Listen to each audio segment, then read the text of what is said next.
Hello friends, book insider पर आप सभी का स्वागत है। आज हम बात करने वाले हैं the perfection trap by Thomas Curran book के बारे में। रितेश एक 24 साल का लड़का था जो दिल्ली के एक छोटे से मोहल्ले में रहता था। पढ़ाई में हमेशा टॉप करता था। हर टेस्ट में 95% से ऊपर लाना उसके लिए एक नॉर्मल बात थी। लोग उसके पेरेंट्स से कहते, आपका बेटा तो जीनियस है, एकदम परफेक्ट बच्चा। धीरे धीरे रितेश को भी लगने लगा कि उसे हमेशा परफेक्ट ही रहना है। उसे डर लगने लगा कि अगर एक बार भी फेल हो गया या कुछ गलत हो गया तो लोग क्या सोचेंगे। यही सोच उसके अंदर धीरे धीरे एक अजीब सी बेचैनी भरने लगी। रितेश ने एक दिन अपनी ओल्ड डायरी खोली और देखा कि जब वो 13 साल का था तब उसमें लिखा था, मुझे सब कुछ बेस्ट करना है वरना लोग हंसेंगे। उसे ये लाइन पढ़कर हंसी भी आई और सैडनेस भी। उस वक्त उसे समझ नहीं आया था कि ये जो सब कुछ बेस्ट करना है वाली सोच है वो सिर्फ एक गोल नहीं है बल्कि एक बोझ बन गया है। उसके कॉलेज के दोस्त भी ऐसे ही थे। सबकी इंस्टाग्राम प्रोफाइल्स पर perfect pictures, perfect holidays, perfect bodies और परफेक्ट स्माइल्स थे। किसी की लाइफ में कोई प्रॉब्लम नहीं दिखती थी। सब बस एक दूसरे को देख देख कर खुद को कंपेयर करते रहते। रितेश ने भी खुद को कंपेयर करना शुरू कर दिया। किसी का जॉब बेटर था, किसी का एक्सेंट, किसी के ज़्यादा फॉलोअर्स, और धीरे धीरे वो खुद से और ज़्यादा डिसअपॉइंटेड रहने लगा। रितेश ने एक बार लेट नाइट एक वीडियो देखी जिसमें एक प्रोफेसर डॉक्टर थॉमस करन परफेक्शन एपिडेमिक के बारे में बात कर रहे थे। उन्होंने कहा कि आज की दुनिया में परफेक्शनिज्म सिर्फ एक पर्सनैलिटी ट्रेट नहीं रहा बल्कि ये एक कल्चरल बीमारी बन चुकी है। हमारी सोसाइटी, एजुकेशन सिस्टम और ऑनलाइन लाइफ ने मिलकर ऐसा माहौल बना दिया है जहां यूथ को हर वक्त प्रेशर में रखा जाता है।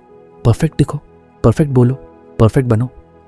रितेश को ऐसा लगा जैसे कोई उसकी पूरी लाइफ का रिव्यू उसी वीडियो में कर रहा हो।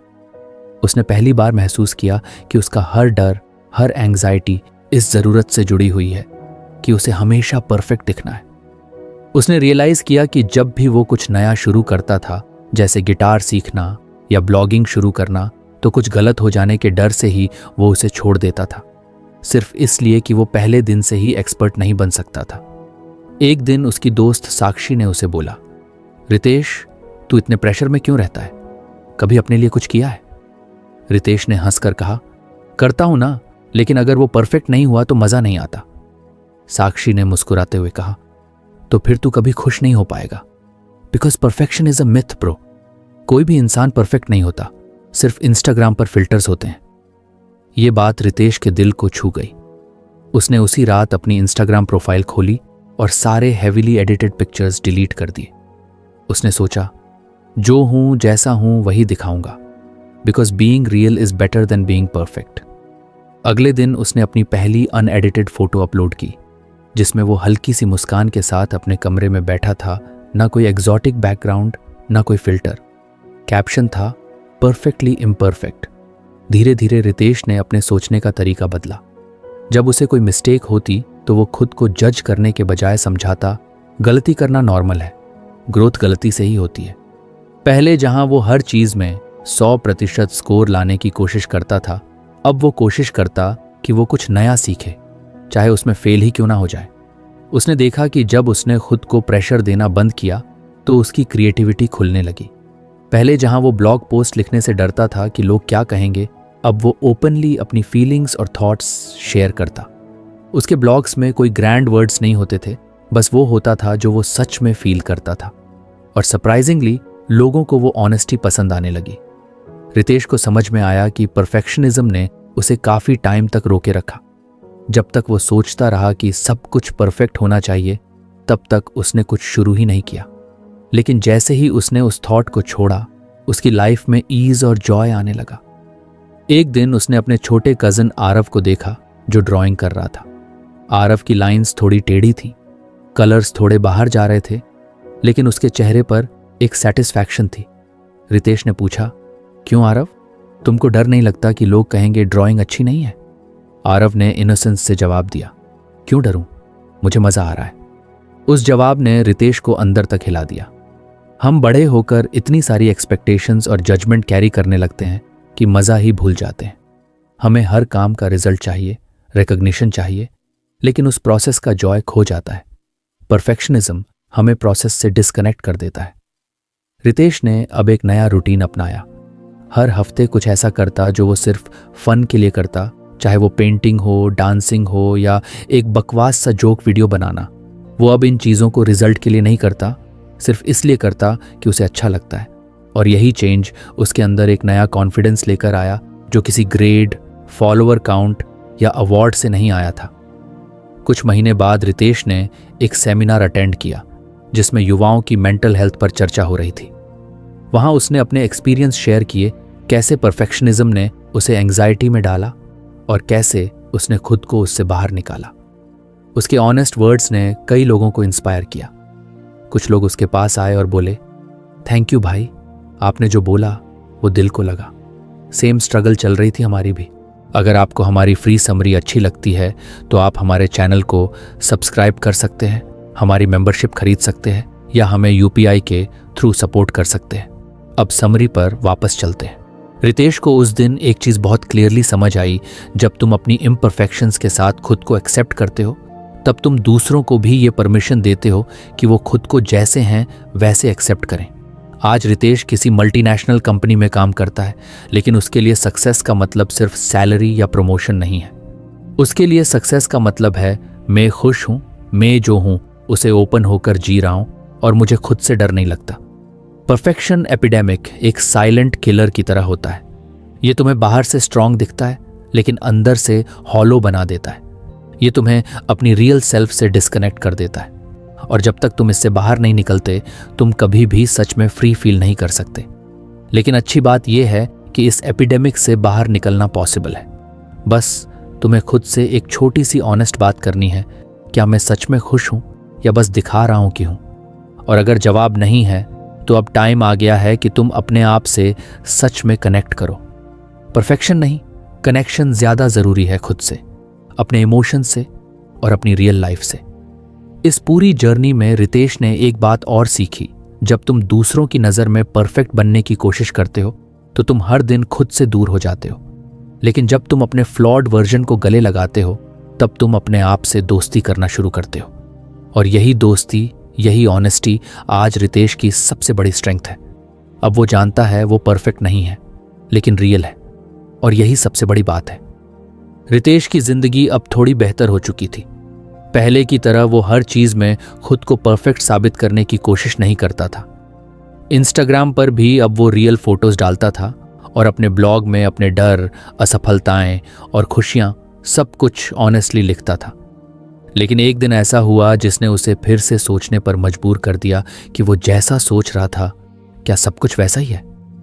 उसकी कंपनी में एक नया प्रोजेक्ट आया और मैनेजर ने कहा, ये एक हाई विजिबिलिटी प्रोजेक्ट है, केवल सबसे अच्छे प्रदर्शनकारी चुने जाएंगे। रितेश ने सोचा कि अब तो मैं रिलैक्स्ड होकर काम करता हूं, लेकिन क्या इससे मेरा सिलेक्शन होगा? क्या मुझे फिर से प्रूव करना पड़ेगा कि मैं सबसे बेस्ट हूं? अगले कुछ दिनों तक वो फिर से देर रात तक काम करने लगा। रिपोर्ट बार बार चेक करता, हर ईमेल में एक एक वर्ड केयरफुली लिखता। किसी को गलती का मौका ही नहीं देना चाहता था। एक रात जब वो थक कर कुर्सी पर बैठा, उसने खुद से पूछा, मैं फिर से उसी चक्रव्यूह में तो नहीं फंस गया? अगले दिन रितेश एक कैफे में अपनी पुरानी दोस्त ईशा से मिला। ईशा विदेश में पढ़ाई करके लौटी थी और अब एक एजुकेशन कंसल्टेंट थी। उन्होंने काफी देर तक बातें की। रितेश ने उससे पूछा, ईशा, क्या तुमने कभी ऐसा महसूस किया है कि हम सबको बस खुद को परफेक्ट दिखाने की ही दौड़ में डाला जा रहा है? ईशा मुस्कुराई और बोली, of course Ritesh, actually I read this research by doctor Karan, जहां उन्होंने बताया कि ये परफेक्शनिज्म का प्रेशर कहीं ना कहीं हमारी सोसाइटी की सिस्टम से ही आता है, खासकर उस माइंडसेट से जिसे हम न्यू लिबरलिज्म कहते हैं, जहां हर इंसान को बस खुद को ऑप्टिमाइज करते रहना है। रितेश थोड़ा कंफ्यूज्ड हो गया।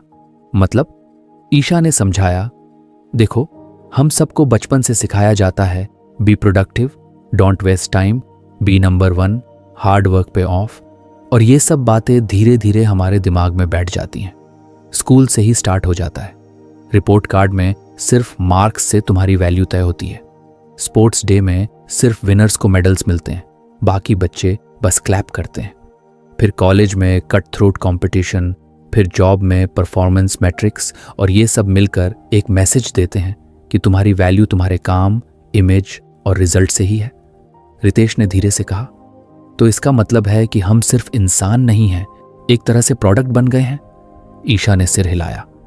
एग्जैक्टली। और यही माइंडसेट हमें सिखाता है कि हर वक्त खुद को इम्प्रूव करो, हर फ्लॉ को छुपाओ और खुद को बाकी लोगों से बेहतर दिखाओ, इवन अगर इसका मतलब है कि तुम अंदर से टूट रहे हो। रितेश को याद आया जब वो 10वीं में था, उसके दोस्त अंशुल को नृत्य का बहुत शौक था, लेकिन उसके पापा ने कहा, नृत्य करके क्या करेगा, इंजीनियरिंग कर, तभी कुछ बनेगा। अंशुल ने डांस छोड़ दिया और पढ़ाई में लग गया। वो हमेशा स्ट्रेस में रहता था और जब उन्हें रिजल्ट नहीं मिला तो वो खुद को ही ब्लेम करता रहा। ईशा ने कैफे में बैठकर बताया कि ये परफेक्शनिज्म सिर्फ इंडिविजुअल प्रेशर नहीं है, ये पूरी सिस्टम का हिस्सा है। कंपनी तुमसे एक्सपेक्ट करती है कि तुम हमेशा हाई परफॉर्मर बनो। स्कूल ये दिखाना चाहता है कि उनके स्टूडेंट्स सिर्फ टॉपर्स हैं। पेरेंट्स चाहते हैं कि उनके बच्चे बाकी बच्चों से आगे हों। और फिर सोशल मीडिया पर हर कोई बस अपनी लाइफ का हाईलाइट रील दिखाता है, जिससे एक इल्यूजन बनता है कि सबकी जिंदगी परफेक्ट है, बस हमारी नहीं। रितेश चुपचाप बैठा रहा। उसे याद आया जब उसकी छोटी बहन ने उससे कहा था, भैया मैं अगर फर्स्ट ना आऊं तो क्या आप मुझे प्राउड फील नहीं करोगे? तब उसने बस हंसकर कहा था, ऐसी बात नहीं है। लेकिन उसने उस समय रियलाइज नहीं किया था कि वो भी उस रेस का हिस्सा बन चुकी है जहां वर्थ सिर्फ रिजल्ट्स से तय होती है। ईशा ने आगे कहा, हमारा कल्चर ही ऐसा हो गया है जहां इंसान को मशीन बनाकर रखा गया है, जिसमें हर चीज मेजर होनी चाहिए, प्रोडक्टिविटी, एफिशिएंसी, आउटपुट। और इसी प्रोसेस में इमोशंस, क्रिएटिविटी और इम्परफेक्शंस को दबा दिया जाता है। रितेश ने धीरे धीरे सिर हिलाया। मतलब हमें बचपन से ही सिखाया जाता है कि अगर हम कुछ प्रूव नहीं कर पा रहे तो हम काबिल नहीं हैं। बिल्कुल, ईशा बोली। और यही रूट है परफेक्शनिज्म का, ये सोच कि तुम तब तक वैल्यूएबल नहीं हो जब तक तुम फ्लॉलेस ना बनो। उस रात रितेश घर लौटा और अपनी पुरानी रिपोर्ट कार्ड्स, सर्टिफिकेट्स और ट्रॉफीज निकाली। वो सब अचीवमेंट्स देखकर उसे गर्व नहीं बल्कि थकावट महसूस हुई। हर एक चीज के पीछे कितना प्रेशर था, कितनी रातों की नींद गई थी, कितने बार खुद को कंपेयर किया था दूसरों से। उसे याद आया कि इन अवार्ड्स के चक्कर में उसने ड्राइंग छोड़ दी थी, गिटार क्लास भी छोड़ दी थी और सबसे बड़ा खुद को खो दिया था। अब रितेश ने एक नई कोशिश शुरू की खुद से और अपने आसपास के लोगों से इस परफेक्शन इल्यूजन को तोड़ने की। उसने अपने ब्लॉग में एक नई सीरीज लिखी, अनफिल्टर्ड लाइफ, जिसमें उसने अपनी गलतियां, डर, कंफ्यूजन और फेलियर्स को ओपनली शेयर किया। पहले तो लोग हैरान हुए कि सक्सेसफुल दिखने वाला रितेश ऐसा भी सोच सकता है, लेकिन फिर धीरे धीरे लोग कनेक्ट करने लगे। उन्हें लगा कि वो अकेले नहीं है। एक दिन उसकी पोस्ट पर एक कमेंट आया, भाई आपने जो लिखा वो मेरी स्टोरी है। मैं खुद को बहुत यूजलेस समझने लगा था, लेकिन अब लगता है शायद मैं नॉर्मल हूं। थैंक्स। रितेश को लगा कि अब उसका पर्पस सिर्फ खुद को प्रूव करना नहीं है, बल्कि एक ऐसी स्पेस बनाना है जहां लोग खुद को बिना मास्क के महसूस कर सकें। धीरे धीरे उसने अपने ऑफिस में भी लोगों से ओपन कॉन्वर्सेशन शुरू की। एक सेशन में उसने ओपनली बोला, मैंने भी कभी खुद को सबसे ऊपर प्रूव करने के चक्कर में एंग्जाइटी और इंसोम्निया झेला है, लेकिन अब मैं कोशिश करता हूं कि खुद को एक्सेप्ट करूं, not just as a worker but as a human being. कुछ लोगों ने उसकी बातों का मजाक भी बनाया, लेकिन कई लोग उसके पास आए और बोले, मैं भी यही फील करता हूं, बस किसी को बोल नहीं पाता था। रितेश अब जान चुका था कि परफेक्शनिज्म का रूट हमारे अपब्रिंगिंग, एजुकेशन सिस्टम और कैपिटलिस्ट सोच में गहराई से बसा हुआ है। लेकिन अगर हम सब मिलकर इसे क्वेश्चन करना शुरू करें, अगर हम अपनी फ्लॉज को छुपाने की बजाय शेयर करें, तो हम सब थोड़ा लाइटर, थोड़ा रियल और थोड़ा ज्यादा ह्यूमन बन सकते हैं। रितेश ने अब अपनी छोटी बहन से भी बात की। उसने कहा, तू चाहे फर्स्ट आए या ना आए, मैं प्राउड तब भी रहूंगा। मुझे तेरी स्माइल, तेरी मेहनत और तेरे एफर्ट्स पर ज्यादा भरोसा है, रिजल्ट पे नहीं। उसकी बहन ने पहली बार बिना डर के अपनी आर्ट नोटबुक उसे दिखाई। उसमें इम्परफेक्ट लेकिन सोलफुल ड्राइंग्स थीं। रितेश को अब क्लैरिटी थी, जब तक हम अपनी वैल्यू को सिर्फ अचीवमेंट से जोड़ते रहेंगे, हम कभी भी सच में फ्री नहीं हो पाएंगे। लेकिन जैसे ही हम खुद को, अपनी इम्परफेक्शंस को और दूसरों के स्ट्रगल्स को एक्सेप्ट करना शुरू करते हैं, तभी असली हीलिंग शुरू होती है। अब रितेश का मोटो है प्रोग्रेस ओवर परफेक्शन, और यही मोटो धीरे धीरे उसके जैसे हजारों यूथ की सोच बदल रहा है। बिकॉज आखिरकार इंसान बनने के लिए परफेक्ट होना जरूरी नहीं, बस रियल होना काफी है। रितेश की जिंदगी अब एक नए मोड़ पर थी। उसने खुद को लेकर जो नजरिया बदला था, वो अब दूसरों के लिए भी एक इंस्पिरेशन बन रहा था। उसके ब्लॉग अनफिल्टर्ड लाइफ को हजारों लोग पढ़ने लगे थे, और हर हफ्ते उसे ऐसे ईमेल्स आते थे जिनमें लोग बताते थे कि कैसे उन्होंने भी अपने अंदर के परफेक्शनिज्म से लड़ना शुरू किया। लेकिन एक दिन रितेश को एक ऐसा मैसेज मिला जिसने उसके दिल को हिला कर रख दिया। एक लड़की ने लिखा था, हाय रितेश, मैं आयुषी हूँ। आपकी पोस्ट पढ़कर ऐसा लगा जैसे कोई मेरे दिल की बात कह रहा हो। मैं खुद को लेकर इतनी क्रिटिकल हूँ कि कभी कभी मिरर देखना भी मुश्किल लगता है। मेरे खाने का पैटर्न बिगड़ गया है, नींद नहीं आती, हर वक्त खुद से नफरत होती है। मैं हर काम परफेक्ट करना चाहती हूँ, लेकिन जब नहीं कर पाती तो लगता है जैसे मैं कुछ भी नहीं हूँ। क्या आपसे बात कर सकती हूँ? रितेश ने फौरन रिप्लाई किया, ऑफ कोर्स आयुषी, तुम अकेली नहीं हो और मैं पूरी कोशिश करूंगा कि तुम्हें समझ सकूं। दोनों ने अगली शाम वीडियो कॉल पर बात की। आयुषी की आंखों में थकावट साफ झलक रही थी। वो एक रिप्यूटेड कॉलेज में पढ़ रही थी और पढ़ाई में हमेशा टॉप करती थी, लेकिन अब उसके अंदर एक अजीब डर बैठ गया था, फेल होने का, एवरेज बनने का और लोगों की एक्सपेक्टेशंस पर खरा ना उतरने का। उसने कहा, जब मैं स्कूल में थी तब सब कहते थे देखो आयुषी को, कितनी इंटेलिजेंट है। मेरे पेरेंट्स, टीचर्स, यहाँ तक कि पड़ोसी भी मुझसे यही एक्सपेक्ट करते थे कि मैं हर बार फर्स्ट आऊँ। शुरू में अच्छा लगता था, पर धीरे धीरे ये बोझ बन गया। अब मैं हर समय एंग्शियस रहती हूँ, एग्जाम से पहले, रिजल्ट से पहले, प्रेजेंटेशन से पहले और कभी कभी तो बिना किसी रीज़न के भी। रितेश ने गहरी सांस ली और बोला, मुझे समझ में आता है, क्योंकि मैं भी वहाँ से गुजरा हूँ। ये जो परफेक्शन का प्रेशर है, ये हमें मोटिवेट नहीं करता बल्कि डर से भर देता है। आयुषी ने थोड़ा पॉज लिया और कहा, अब तो मेरी हालत ऐसी हो गई है कि मुझे खाना भी गिल्ट के साथ खाना पड़ता है। लगता है जैसे अगर मैंने कुछ अनहेल्थी खा लिया तो मैं वीक हूँ, और जब कभी मुझसे कोई गलती हो जाती है तो मैं खुद को पनिश करती हूँ, सोना छोड़ देती हूँ, खाना स्किप करती हूँ, खुद से बात करना बंद कर देती हूँ। रितेश ने दुख के साथ महसूस किया कि वो अकेला नहीं था, बल्कि ये बीमारी, परफेक्शन एपिडेमिक, बहुत गहराई तक फैल चुकी है। और ये केवल मार्क्स या जॉब परफॉर्मेंस तक सीमित नहीं है। ये हमारे relationship, body image, self worth सब पर असर डालती है। रितेश ने आयुषी से कहा, देखो डॉक्टर, करण की रिसर्च कहती है कि जिन लोगों में परफेक्शनिज्म ज्यादा होता है वो ज्यादा एंग्शियस, डिप्रेस्ड और इमोशनली एग्जॉस्टेड होते हैं। उन्हें हर वक्त लगता है कि उन्हें प्रूव करना है खुद को, दुनिया को और कभी कभी अपने पास्ट वर्जन को भी। और अगर प्रूव नहीं कर पाए तो एक शेम का भाव उन पर हावी हो जाता है। आयुषी ने सहमति में सिर हिलाया। हाँ, ये शेम बहुत रियल है। कभी कभी लगता है जैसे मैं एक फ्रॉड हूं। लोग सोचते हैं मैं परफेक्ट हूं, लेकिन अंदर से मैं टूट चुकी हूं। रितेश ने जेंटली कहा, परफेक्शनिज्म हमें एक्सीलेंस की तरफ नहीं ले जाता, बल्कि एक काइंड ऑफ पैरालिसिस में डाल देता है। हम कुछ करने से पहले ही इतना सोचते हैं, क्या ये इनफ होगा? क्या लोग जज करेंगे? क्या मैं फेल हो जाऊंगी? कि हम एक्शन ही नहीं ले पाते। और जो लोग एक्शन लेते भी हैं वो हर रिजल्ट को लाइफ और डेथ जैसा ट्रीट करते हैं। आयुषी की आंखों में आंसू थे।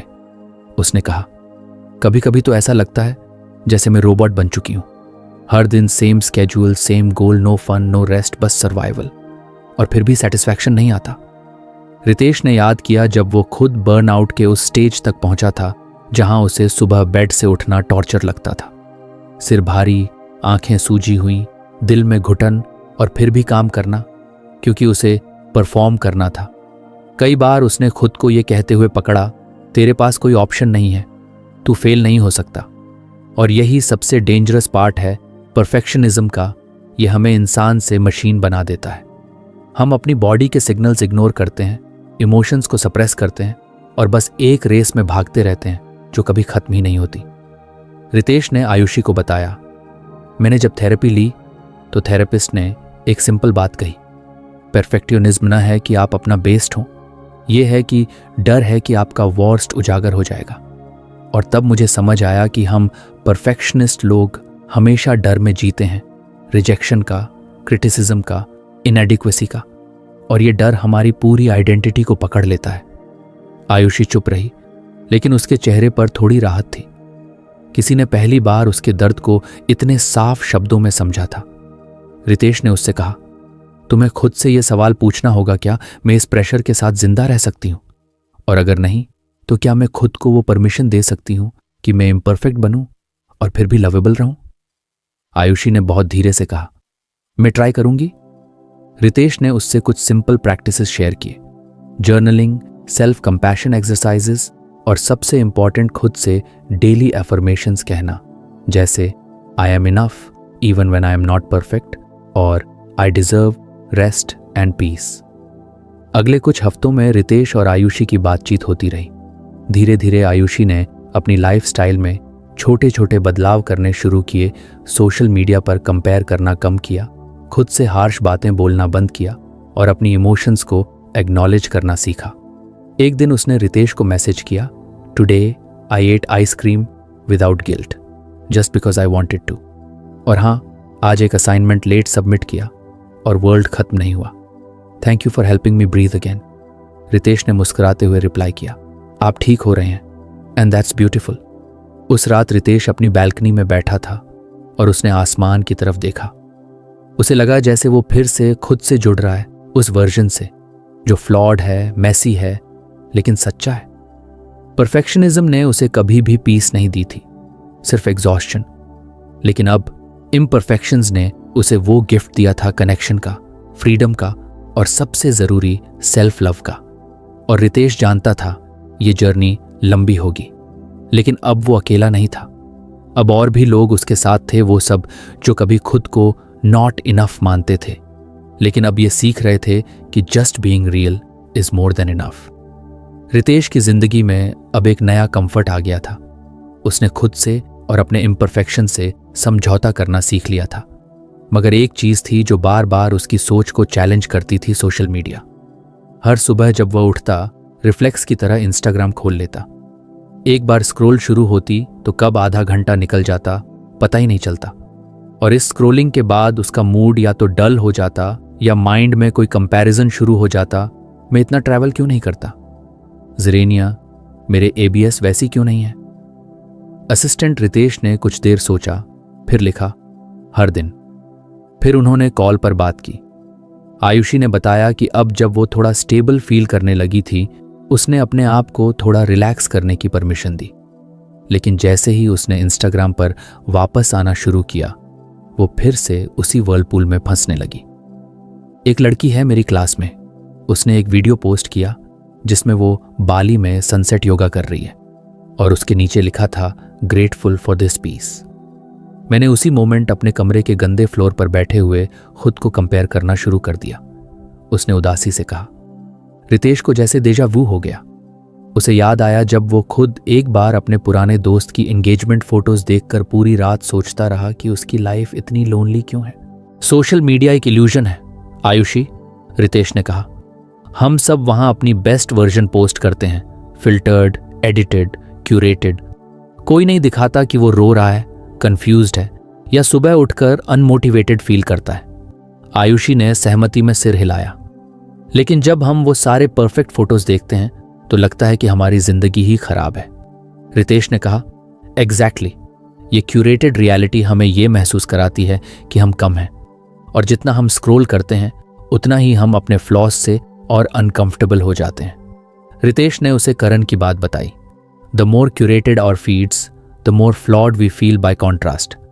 फिर उसने एग्जाम्पल दिया, सोचो तुम किसी की ब्रेकफास्ट फोटो देखती हो जिसमें एवोकाडो टोस्ट, स्मूदी बोल और साइड में बुक रखी हो। तुम उस समय शायद चाय और पराठा खा रही हो। तुम कंपेयर करने लगती हो, लेकिन वो फोटो शायद 20 बार ली गई हो, लाइटिंग सेट की गई हो और उस व्यक्ति ने वो बुक शायद सिर्फ फोटो के लिए खोली हो। आयुषी हंसी। ट्रू, और हम उसे देखकर सोचते हैं कि ये लोग कितने प्रोडक्टिव हैं। फिर उन्होंने एक आइडिया पर बात की, सोशल मीडिया डिटॉक्स। क्यों ना एक हफ्ते का ब्रेक लिया जाए, बस डिस्कनेक्ट और देखो कि कैसा फील होता है। रितेश को ये आइडिया अच्छा लगा। उन्होंने तय किया कि वो दोनों 7 दिन तक इंस्टाग्राम से दूर रहेंगे और रोज एक दूसरे को ऑनेस्ट अपडेट भेजेंगे कि कैसा फील हो रहा है। पहले दिन ही रितेश को अजीब सा खालीपन लगा। उसके हाथ बार बार फोन की तरफ जा रहे थे। वो जानता था कि ये एक एडिक्शन की तरह है, थोड़े डोपामिन हिट्स के लिए बार बार ऐप खोलना। लेकिन उसने खुद को रोक लिया। उसने इंस्टेड डायरी में लिखा, आज मैंने खुद से बात की, दूसरों की नहीं देखी। आयुषी ने लिखा, थोड़ा डर लग रहा है लेकिन मन हल्का है, जैसे प्रेशर कम हो गया हो कॉन्स्टेंटली ऑन रहने का। 3 दिन बाद रितेश ने खुद को हल्का महसूस किया। उसे लगा कि वो अपने आसपास की चीजों को नोटिस करने लगा है, गिलहरी की आवाज, पेड़ की हरियाली, हवा की ठंडक। सोशल मीडिया हमें ऐसा बना देता है जैसे हम हर मोमेंट परफॉर्म कर रहे हो, जैसे हमारी रियल लाइफ भी कंटेंट बन गई हो, उसने आयुषी से कहा। आयुषी ने एक इंटरेस्टिंग बात कही, जब मैं इंस्टाग्राम पर थी मुझे हर मोमेंट में फोमो होता था, फियर ऑफ मिसिंग आउट। अब लगता है जैसे मुझे खुद की जिंदगी में वापस फोमो होने लगा है, fear of missing my own moments. 7वें दिन उन्होंने फिर कॉल पर बात की। रितेश ने कहा, मुझे रियलाइज हुआ कि हम सोशल मीडिया पर दूसरों की हाइलाइट्स देखते हैं और अपनी पूरी जिंदगी से उसका कंपैरिजन करते हैं। वो अनफेयर है ना? आयुषी ने कहा, हाँ, और ये हमें खुद से डिस्कनेक्ट कर देता है, क्योंकि हम खुद को वैसे ही देखना बंद कर देते हैं जैसे हम सच में हैं। इंस्टेड हम सोचने लगते हैं कि हमें क्या बनना चाहिए बेस्ड ऑन जो हम स्क्रीन पर देखते हैं। रितेश ने एक और बात ऐड की, परफेक्शनिज्म को सोशल मीडिया और फ्यूल करता है। जब हर कोई perfect body, perfect relationship, perfect career post करता है तो हमें लगता है कि अगर हम वैसे नहीं हैं तो हम फेल हैं। लेकिन सच तो ये है कि सबका ट्रूथ कैमरा के पीछे होता है। उन्होंने तय किया कि वो अपने सोशल मीडिया यूज को रिडिफाइन करेंगे। अब वो सिर्फ वही कंटेंट देखेंगे और शेयर करेंगे जो रियल हो, हॉनेस्ट हो। रितेश ने अपने ब्लॉग पर एक नया पोस्ट लिखा, the filters we don't see, जिसमें उसने बताया कि कैसे सोशल मीडिया पर हम सब परफॉर्मेंस में लगे रहते हैं और खुद से दूरी बना लेते हैं। उसने लिखा, मैं अब भी इंस्टाग्राम पर हूं, लेकिन अब मैं जानता हूं कि वहां सब कुछ रियल नहीं होता। और अगर कभी मेरे अंदर कंपैरिजन की आवाज उठे तो मैं खुद से कहता हूं, this is not the full story. Ayushi ने भी पहली बार बिना फिल्टर के एक फोटो डाली, जिसमें वो अपनी मैसी डेस्क पर बैठी थी, बाल बिखरे हुए और चेहरे पर हल्की मुस्कान थी। कैप्शन था, still learning to love this version of me, slowly but truly. और लोगों ने उसे लव किया, क्योंकि शायद हम सब बस एक सच्ची बात सुनना चाहते हैं, एक ऐसा फेस देखना चाहते हैं जो रियल हो। रितेश और आयुषी अब जानते थे कि सोशल मीडिया एक टूल है, लेकिन जब हम उसे अपनी सेल्फ वर्थ से जोड़ने लगते हैं तो वो जहर बन जाता है। अब उन्होंने चूज किया था लेस फिल्टर्स, मोर ट्रूथ, और सबसे बड़ी बात, अब उन्हें अपनी असल जिंदगी में वापस कनेक्शन मिलने लगा था, न कि सिर्फ लाइक्स और व्यूज में। उनका सफर अभी बाकी था, लेकिन अब वो जानते थे कि कंपैरिजन की स्क्रीन के पीछे भी एक दुनिया है जो फ्लॉड, रॉ और कंप्लीटली ह्यूमन है, और उसी में सबसे ज्यादा ब्यूटी छिपी है। रितेश अब खुद को पहले से ज्यादा समझने लगा था। सोशल मीडिया की इल्यूजन से बाहर आकर उसने महसूस किया था कि असली खुशी, असली कनेक्शन और पीस हमें तब मिलती है जब हम खुद के साथ ऑनेस्ट होते हैं। मगर एक हिस्सा था उसकी जिंदगी का जो अभी भी अधूरा था, उसके रिश्ते। रितेश ने कभी भी किसी रोमांटिक रिलेशनशिप में खुद को पूरी तरह खुलने नहीं दिया था। कॉलेज के ज़माने में एक लड़की से उसका दिल जुड़ा था, कव्या। वह स्मार्ट थी, कॉन्फिडेंट थी और सबसे ज़रूरी बात, रितेश को बहुत समझती थी। लेकिन रितेश ने उस रिश्ते को खुद से तोड़ दिया था। वजह? उसके वर्ड्स थे, मुझे लगता है मैं उसके लायक नहीं हूं, मैं उसकी एक्सपेक्टेशंस कभी पूरा नहीं कर पाऊंगा। कई सालों बाद जब रितेश अब खुद को थोड़ा थोड़ा स्वीकार करने लगा था, उसे वो सवाल फिर सताने लगे थे, क्या वो किसी को खुद की इम्परफेक्शंस दिखा सकता है? क्या वल्नरेबिलिटी एक वीकनेस है या स्ट्रेंथ? एक शाम रितेश कैफे में बैठा हुआ था जब उसे सामने आयुषी दिखी।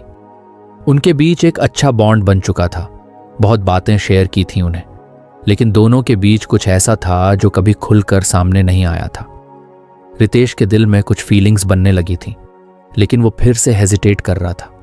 उसने खुद से पूछा, मैं क्यों डर रहा हूं? जवाब था, कहीं रिजेक्शन न मिल जाए, कहीं वो कह दे कि मैं उसके स्टैंडर्ड्स पर खरा नहीं उतरता। यही डर, यही परफेक्शन की छिपी हुई मांग फिर से रितेश के दिल में घुसने लगी थी।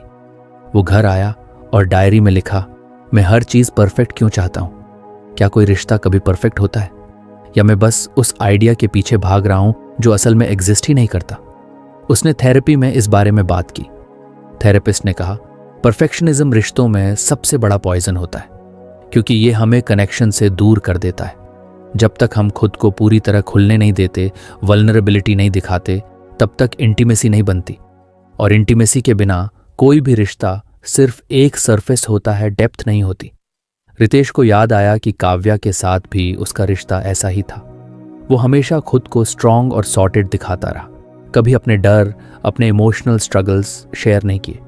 वो सिर्फ एक वर्जन दिखाता था जो सब कुछ कंट्रोल में रखता है, मगर अंदर से वो टूटा हुआ था। और यही डिस्टेंस धीरे धीरे दोनों के बीच एक दीवार बन गई थी। वो सोचने लगा, हम सब प्यार तो चाहते हैं, लेकिन अगर हम किसी को अपनी सच्चाई नहीं दिखाते तो वो हमें असल में कैसे जान पाएगा? रितेश ने आयुषी से मिलने का प्लान बनाया। वो तय कर चुका था इस बार वो ऑनेस्ट रहेगा, अपने फीलिंग्स के बारे में भी और अपने फ्लॉज के बारे में भी। कॉफी की उस शाम में रितेश थोड़ा नर्वस था, मगर उसने बात शुरू की। तुम्हें पता है, मैं बहुत सालों तक ये मानता रहा कि अगर मैं परफेक्ट नहीं हूं तो कोई मुझे पसंद नहीं करेगा। इसलिए मैंने हमेशा एक मास्क पहना जो सिर्फ अच्छी बातें दिखाता था। लेकिन अब मैं जानता हूं वो मास्क मुझे और लोगों से दूर कर देता था। आयुषी शांत थी, ध्यान से सुन रही थी। रितेश ने आगे कहा, मुझे लगता है मैं तुमसे कुछ ज्यादा महसूस करने लगा हूं, लेकिन मैं ये भी जानता हूं कि मैं परफेक्ट नहीं हूं और शायद कभी नहीं बन पाऊंगा। मैं इमोशनल हूं, कभी कभी ओवरथिंक करता हूं और बहुत सारे सवाल करता हूं, पर मैं सच बोलता हूं और कोशिश करता हूं कि ओपन रहूं। थोड़ी देर चुप्पी रही, फिर आयुषी मुस्कुराई। रितेश, हम सब थोड़े ब्रोकन हैं, पर शायद उसी में ब्यूटी होती है। मुझे तुम्हारा ये ऑनेस्ट वर्जन सबसे ज्यादा अच्छा लगता है, बिकॉज दैट्स रियल। रितेश की आंखों में हल्की सी नमी आ गई। उसे पहली बार लगा कि वो अपने आप को फुली किसी के सामने खोल सका है और उसे एक्सेप्टेंस मिली। वो दोनों बातें करते रहे, बहुत सारी, और उस दिन एक न्यू बिगिनिंग हुई। एक ऐसा रिश्ता जो परफेक्ट नहीं था लेकिन सच था। उसके बाद रितेश ने खुद पर और काम किया। अब जब वो किसी से मिलता, वो कोशिश करता कि अपनी वल्नरेबिलिटीज छिपाने की बजाय उन्हें अपनाए। और उसने देखा, इससे लोग उससे ज्यादा कनेक्ट करने लगे, क्योंकि जब एक इंसान अपने डर, अपने इमोशंस को खुले दिल से बताता है तो दूसरा इंसान भी खुद को थोड़ा खोल देता है। रितेश ने डायरी में लिखा, परफेक्शन ने मुझे सालों तक अकेला रखा। मैंने रिलेशनशिप सिर्फ इसलिए अवॉइड किए क्योंकि मुझे लगता था कि मुझे फ्लॉलेस होना चाहिए। लेकिन अब समझ आया, लोगों को कोई आइडियल वर्जन नहीं चाहिए। उन्हें बस कोई चाहिए जो सच्चा हो, जो उन्हें सुने, जो उन्हें स्पेस दे। कुछ महीनों बाद रितेश ने एक ब्लॉग लिखा, परफेक्टली इम्परफेक्ट लव, जिसमें उसने लिखा, हम परफेक्ट होने की इतनी कोशिश करते हैं कि हम ह्यूमन रहना भूल जाते हैं। लेकिन प्यार किसी चेकलिस्ट से नहीं चलता। वो तब पनपता है जब हम खुद को वैसे ही एक्सेप्ट करते हैं जैसे हम हैं, मैसी, इमोशनल, अनश्योर और असली। उसने लिखा, मैंने सीखा कि वल्नरेबिलिटी कोई कमजोरी नहीं है, वो कनेक्शन की सबसे गहरी फॉर्म है। और जो इंसान हमें हमारी सच्चाई के साथ अपनाए, वो सबसे बड़ा गिफ्ट है। अब रितेश की जिंदगी में क्लैरिटी थी। उसने अपने अंदर और अपने रिलेशनशिप्स में से परफेक्शन का इल्यूजन निकाल दिया था। अब वो जानता था कि इम्परफेक्शंस ही असली कनेक्शंस बनाते हैं। कहानी यहीं खत्म नहीं होती, लेकिन एक बहुत बड़ा चैप्टर अब पूरा हो गया था। रितेश अब सिर्फ परफेक्ट बनने की दौड़ में नहीं था। अब वो बस पूरी तरह इंसान बनने की कोशिश कर रहा था, फ्लॉज के साथ, फीलिंग्स के साथ और फुलनेस के साथ। तो फ्रेंड्स, ये थी हमारी आज की बुक समरी। आपको कैसी लगी कमेंट करके ज़रूर बताएं। और धन्यवाद आपका समरी एंड तक सुनने के लिए।